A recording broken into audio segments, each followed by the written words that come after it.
I don't know if I really should share this, but I once had a conversation with a mentor and he asked me, Calvin, how much money do you want to make in the next 12 months? And I gave him a throwaway line, like $2 million. And he said, no, not in your business. How much do you want to make? And I said, well, $200,000.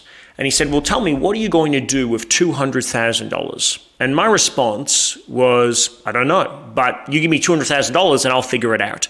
And he said something I'll never forget.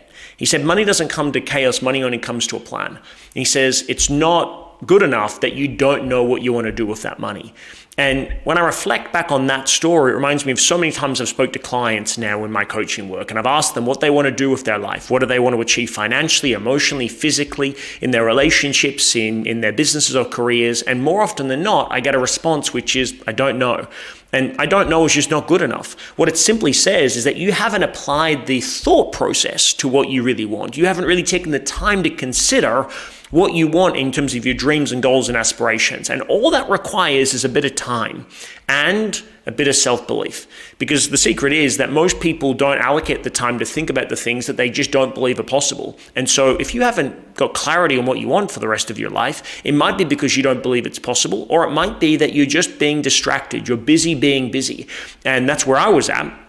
I wasn't really 100% believing that I could make that type of money at the time. And also, if I was being honest with myself, I was spending too much time scrolling Instagram as opposed to putting in the work required to actually make my dream become a reality. And so the more clear, the more compelling that you can have for the vision for your life in terms of the details matter because they're going to give you the emotion required to go after your dreams in a big way. You know, making $200,000 or $1 million means nothing, but what you could get with that money, how you could improve your family or your relationships or your career or where you could live in terms of the house that you might want to have or the car you want to drive, that stuff means something because it means something to you. You know, they say that money doesn't buy happiness, and that's true to an extent, but what it does is it gives you the ability to buy happiness in the things that you really love to have in your life, or you can create the experiences that you want to have.